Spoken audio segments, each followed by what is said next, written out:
Assalamualaikum warahmatullahi wabarakatuh. Bismillahirrahmanirrahim. Subhanakallahumma rabbana la ilma lana illa ma 'allamtana innaka antal alimul hakim. Wa tub 'alaina innaka antat tawwabur rahim wa taqabbal minna innaka antas samiul 'alim. Wa 'allimna min ladunka 'ilman nafi'an ya dzal jalali wal ikram. Allahumma iftah lana 'ilmataka wansur 'alaina rahmataka ya dzal jalali wal ikram. Alhamdulillahi rabbil alamin. Bismillahirrahmanirrahim. Alhamdulillahi rabbil alamin. Wassalatu wassalamu ala asrofil anbiya'i wal mursalin wa ala alihi washabbihi ajma'in. Qala Allah ta'ala fi kitabil karim, a'udzu billahi minasy syaithanir rajim. Bismillahirrahmanirrahim. Wa anfiqu fi sabilillahi wa la tulqu bi aydikum ila tahlukah wa ahsinu innallaha yuhibbul muhsinin. Shadaqallahul 'azim wa shadaqa rasuluhul karim wa nahnu 'ala dzalika minasy syahidin wasyakirin. Alhamdulillahi rabbil alamin. Jamaah salat Isya Masjid Al-Qudus yang dimuliakan Allah Subhanahu wa taala. Syukur alhamdulillah malam ini dipertemukan kembali oleh Allah Subhanahu wa taala. Itu semua atas nikmat yang diberikan Allah Subhanahu wa taala kita semuanya. Antara nikmat iman Islam, nikmat sehat, nikmat kesempatan, nikmat istiqomah. Mudah-mudahan apa yang kita jalankan pada malam hari ini dicatat oleh Allah Subhanahu wa taala sebagai amal yang saleh, dan amal itu dijadikan Allah Subhanahu wa taala sebagai penyebab datangnya ridha rahmat Allah buat kita semuanya, dan terbukanya pintu-pintu surga Allah Subhanahu wa taala buat kita, saudara kita dan keluarga kita semua. Amin ya rabbal alamin. Jamaah dimuliakan Allah Subhanahu wa taala. Bismillahirrahmanirrahim. Qala musannif rahimahullahu ta'ala wa nafa'na bihi bi 'ulumi fid dharain amin. Faslun ay hadha fasl. Walladhi yanqudul wudu asittatu asya. Ini mau diperhatikan beberapa hal yang membatalkan wudu. Itu ada sittatun asya, 6 perkara. Yang wudu itu membatalkan wudu sittatun 6 asya perkara. Yang pertama, ma kharaja minas sabilaini,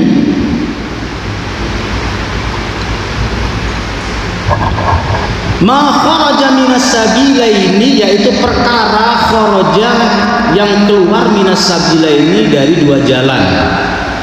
Apapun yang keluar dari 2 jalan itu gak mesti kotoran, ya, gak mesti kotoran yang tiap hari kita keluarkan, ya, walaupun keluarnya darah, nanah, apapun yang keluar dari 2 jalan itu maka membatalkan wudu, ya. Ya, seumpamanya ada habis dalam koinnya keluar dari dari lubang itu, maka wudunya batal karena ada yang keluar, sesuatu yang keluar, itu ya. Jadi itu yang membatalkan wudu.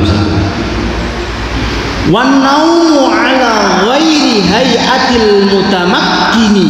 Yang kedua adalah tidur ala ghairi hayatil mutamakkini, ya, yaitu tidurnya orang yang tidak berubah, ya, maksudnya tidurnya sambil ya sila, ya, itu nggak bergerak, maaf, jadi pantatnya itu nggak bergerak, nggak ada yang keangkat satu, duduk dua-duanya, plek, nempel di lantai, berapa jam pun tidak membatalkan wudu, ya, kecuali ya kita tidurnya udah terlentang, ya udah, kalau udah tidur Beda tidur sama lelep-lelep ngantuk, kayak masih sadar, itu bukan tidur, jadi masih sadar. Ngantuk itu beda. Banyak pertanyaan ketika sholat subuh, saking ngantuknya berdiri kadang seliut. Ngantuk gimana gitu? Kalau sholat subuh ini khususnya ya, saking ngantuknya. Ya. Jadi bedakan antara tidur sama ngantuk. Kalau mau benar tidur hilang ingatan, ya. Itu ya udah batal. Namanya sudah tidur itu hilang ingatan. Kalau masih ngantuk itu masih orang jalan, orang ngomong masih dengar. Berarti belum hilang ingatan. Ya, masih sadar itu. Jadi saya ulangi lagi, ketika kita habis sholat sunnah qabliyah subuh, ya, sambil duduk nunggu qomat karena waktunya 10 menit, ya. Kalau nggak dibuat gerak biasa ketiduran. Ya ketiduran beberapa menit. Itu tidak apa-apa asal duduknya pas, asal duduknya enggak angkat. Salah satu pantat itu enggak keangkat, duduk plek gitu sila normal begitu, itu insya Allah. Jadi udah itu enggak bisa membatalkan itu terus sampai berapa jam pun enggak apa-apa. Ya. Baik, kemudian yang ketiga wazawalul akli. Hilangnya akal, zawal itu hilangnya akal, disukri disebabkan mabuk, ya, sebabkan minum-minuman keras terus hilang akalnya, itu batal wudunya, ya. Jadi ketika hilangnya akal, kesadaran disebabkan ya mabuk, apa-apa itu hilang, ya berarti batal. Au maradin, atau sakit, sakitnya umpamanya parah, hilang, kesadarannya hilang, koma atau pingsan gitu ya, pokoknya kesadarannya hilang lah, saking parahnya sakitnya itu, ya, sehingga kesadarannya itu hilang, itulah yang membatalkan wudu.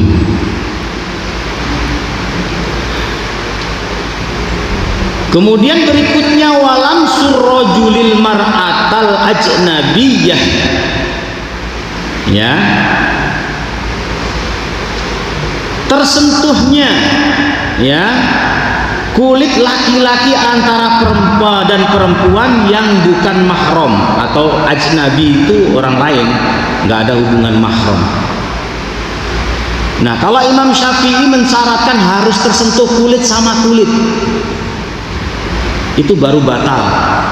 Makanya terjadi khilafiyah, perdebatan atau perbedaan, ya, ketika kesentuh perempuan itu batal apa enggak, ya.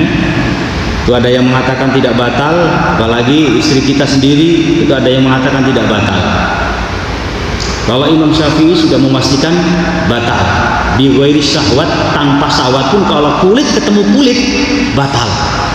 Tapi kalau ada halingnya, ada satirnya, ada hijabnya, ya, ada kain yang menutupi, yang menghalangi antara kulit laki-laki dan perempuan, itu tidak batal, ya.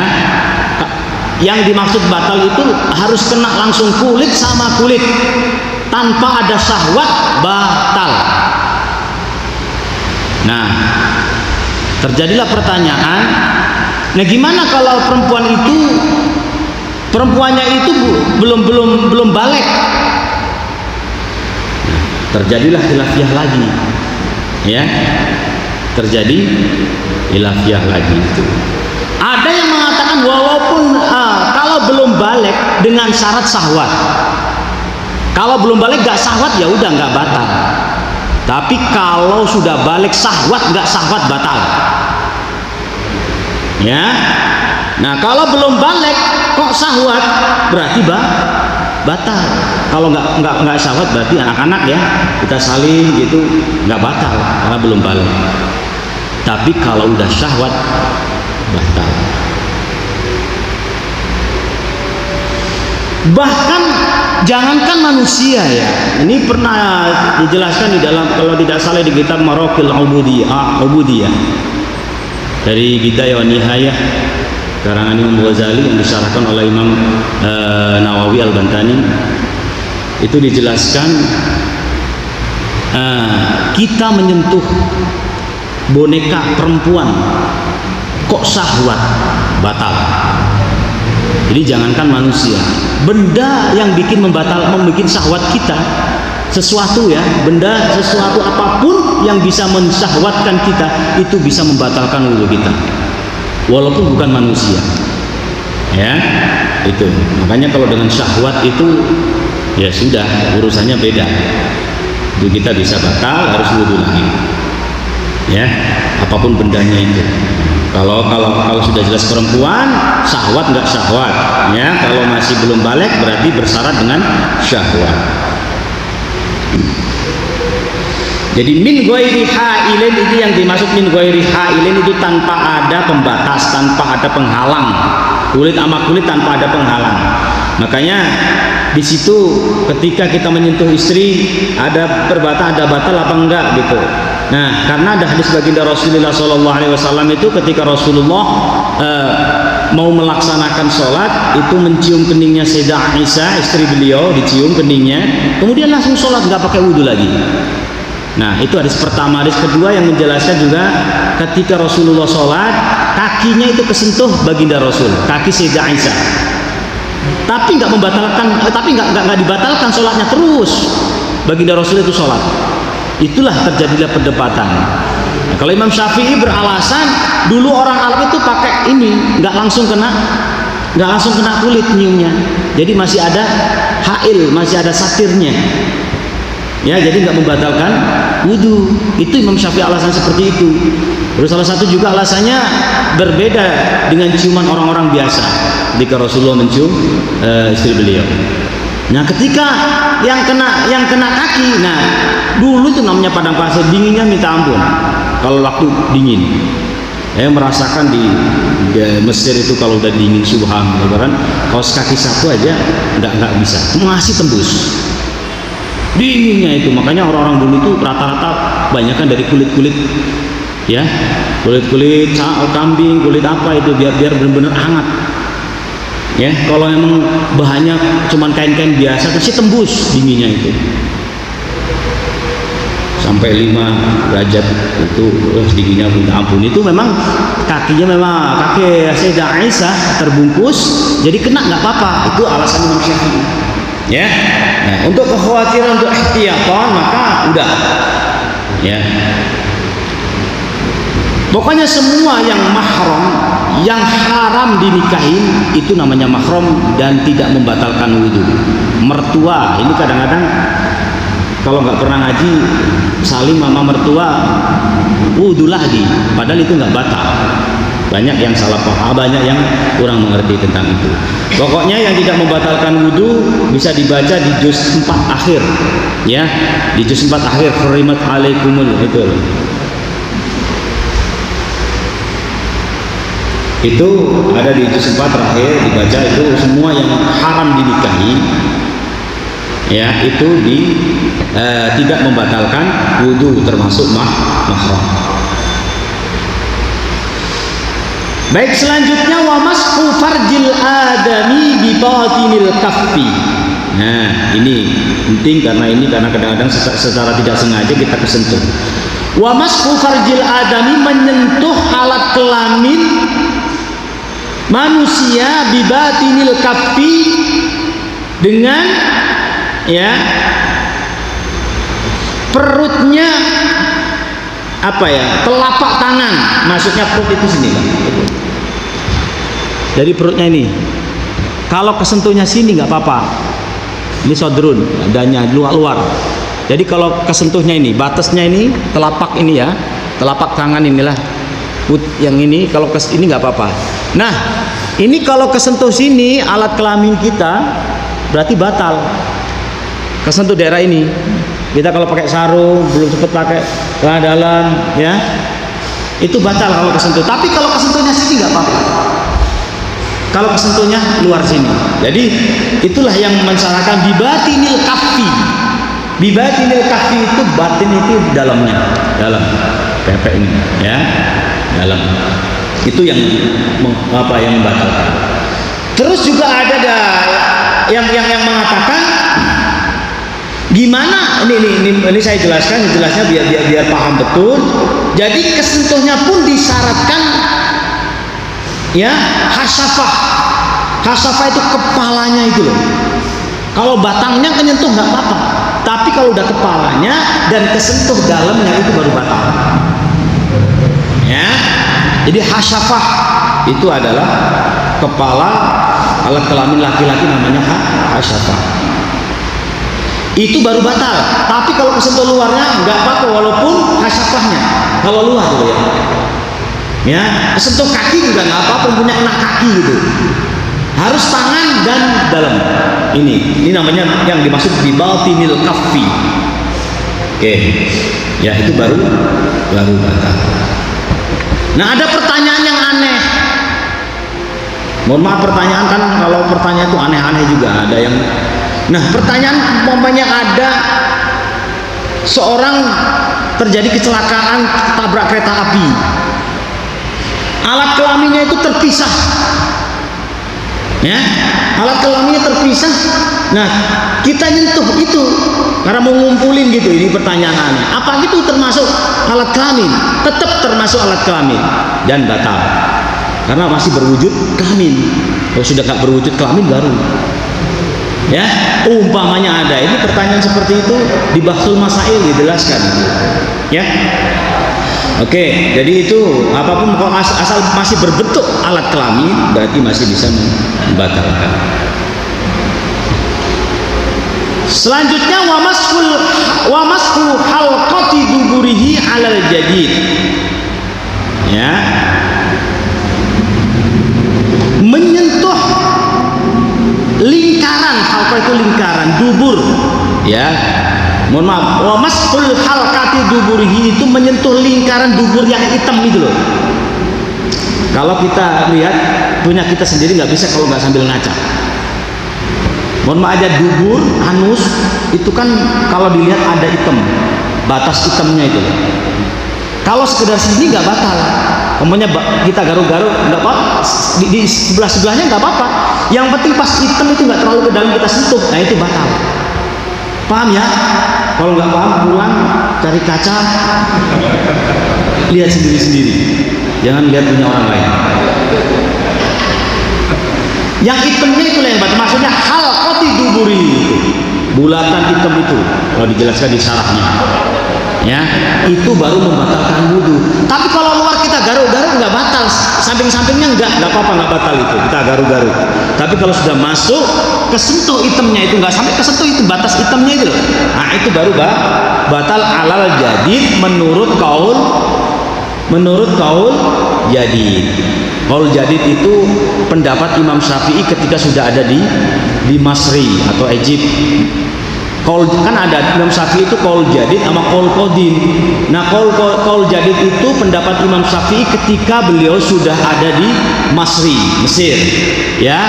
Tapi kaul qadim itu pendapat beliau ketika masih di Baghdad, Iran, ya, di Baghdad.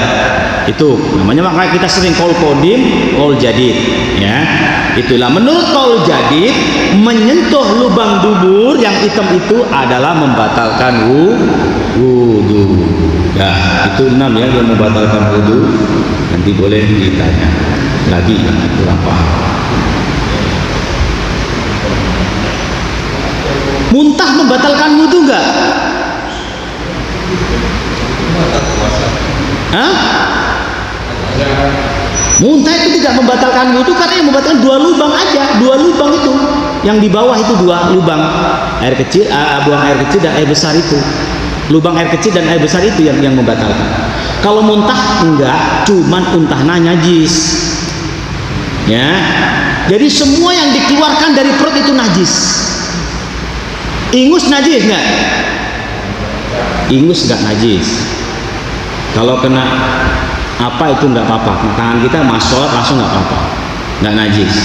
Ya. Terus dahak tidak najis karena masih tenggorokan. Air liur kalau kita tidurnya duduk terus netes itu gak najis, kecuali liurnya sambil terlentang, itu yang keluar dari perut. Ya, makanya di pesantren dulu kalau tidur di masjid wajib pakai bantal. Karena ketika pakai bantal di perut nggak bisa keluar, di sekitar tenggorokan ini aja yang keluar liurnya itu, ya. Jadi perbedaan liur kalau keluarnya masih sekitar tenggorokan maka nggak apa-apa, dahak juga nggak najis. Maka di pesantren juga kalau ketika tidur di masjid wajib pakai bantal. Bahkan kalau diserambi-serambinya juga pakai bantal harus, karena di pas sholat juga, apalagi di dalam, bahkan nggak boleh kalau di dalam. Ada yang sebagian di masjid nggak boleh, itu makanya banyak di masjid itu dilarang tidur di masjid. Itu karena takut itu najis. Orang kan kalau tidur sembarangan, nggak pakai bantal asal ngelekar gitu aja. Ya, kalau kering sama kering nggak apa-apa, tapi kalau kering kena kaki kita yang basah jadi najis. Itu liur berapa menit aja, berapa jam bisa kering jadi suci, nggak apa-apa kalau kena kaki kita kering. Tapi kalau kaki kita basah jadi najis kita. Itulah enaknya kalau kering sama kering, masih banyak makfunya, masih diampuni, masih banyak dispensasinya. Maka Rasulullah itu mengatakan kullu ardun masjid illal hamam wal maqbarah. Jadi semua bumi ini masjid. Kita mau sholat di mana boleh, ya boleh. Makanya kalau hari raya sholat sampai di lapang-lapang di mana-mana. Yang nggak boleh untuk sholat itu makbarah sama di hamam. Illal hamam wal makbarah, kamar mandi dan kuburan, itu yang nggak boleh. Nah, terjadilah kesalahpahaman. Banyak yang mengatakan kalau masjid depannya makbarah nggak mau sholat. Masjid kan banyak, masjid depannya ini kuburan, depannya ini ada makam-makam, gitu ya, makam keluarga atau makam apa. Itu ada yang mengatakan nggak boleh. Ini kesalahpahaman. Jadi yang nggak boleh itu di atas makbarahnya, itu nggak boleh. Bahkan Rasulullah pernah kok sholat. Jika salah satu sahabatnya meninggal, ya banyak ulama-ulama meninggal. Maksudnya sholat di tempat di makbarahnya malahan sholat. Tuh. Nah itu ada yang beranggapan, kan nggak sedikit banyak yang beranggapan sholat di makbarah masjid yang ada kuburannya di samping nggak boleh buat sholat. Nih yang terjadi kesalahpahaman.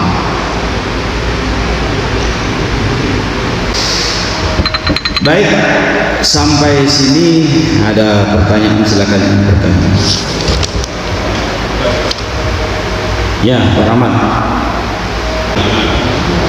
Ya. Nyentuh alat kelamin binatang gitu ya intinya. Ya. Ini saya jelaskan. Jadi gini, wa mashu farjil adami, menyentuh alat kelamin manusia, bukan binatang di sini. Udah jelas ini. Wa mashu farjil adami. Ya. Kalau farjinya binatang ya udah dihukumin daging biasa aja. Ya, terkecuali nyentuhnya sambil syahwat, baru batal. Ya, kambing alat kelamin kambing perempuan disentuh ada syahwat, batal. Kalau nggak syahwat nggak batal itu. Ini udah jelas bahwa masku farjil adami, jadi menyentuh alat kelamin manusia bukan binatang. Ya, farjinya manusia itu yang membatalkan. Ya, kalau alat kelaminnya binatang udah enggak, terkecuali dengan syahwat. Tadi hukumnya benda apapun kalau kita sentuh dengan syahwat itu bisa membatalkan wudu.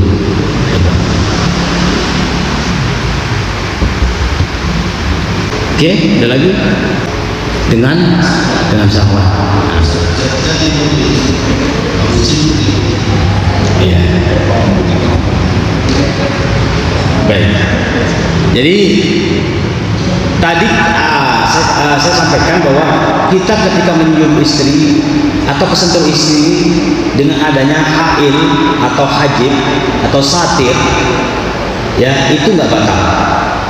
Nah pertanyaannya gimana kalau dengan syahwat menciumnya walaupun ada satirnya? Ya tetap itu batal karena syahwatnya itu. Ya, karena jangankan nggak kena ini, kita yang penting bersahwat itu, sentuhannya bersahwat itu.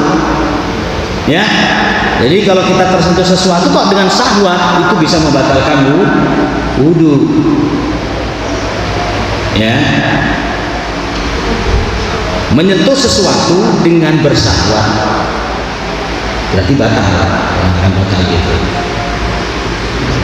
Nah, di sini dikatakan biwairi hail, ya, ketika tersentuh kulit biwairi hal tanpa ada satir, ini berarti batal. Nah, kalau ada hail berarti tidak batal. Nah, ini ada pertanyaan, gimana kalau dengan syahwat? Ya, dengan syahwat tadi ada yang mengatakan kalau dengan syahwat, nah, salah satu ulama berarti batal. Kalau dengan syahwat, ya. Nah, ini kalau ini kan disyaratkan kulit sama kulit tanpa ada satir, tanpa ada penghalang, langsung kesentuh. Syahwat nggak syahwat kesentuh berarti batal, ya, begitu. Nah, seumpamanya ada penghalangnya, ya, tapi dengan syahwat berarti ada ulama yang mengatakan itu batal karena dengan syahwatnya itu. Ya, kayak menyentuh apa, enggak kesentuh benda apapun yang dengan syahwat, itu ada yang mengatakan batal, begitu. Jadi kalau dengan syahwat ya lebih baik untuk ikhtiyaton, untuk berhati-hati, ya udah wudu lagi saja, ya, gitu. Syahwatnya itulah yang mungkin batal. Bahkan ada yang mengatakan ketika berhubungan aja, karena udah syahwat ini, padahal belum apa-apa karena udah syahwat, ya terus nggak jadi. Itu ada sebagian ulama yang mewajibkan wudu karena syahwatnya tadi. Ya, jadi manusia itu ketika timbul syahwat sudah susah untuk mengontrol. Rata-rata itu banyak setan yang mengendalikan.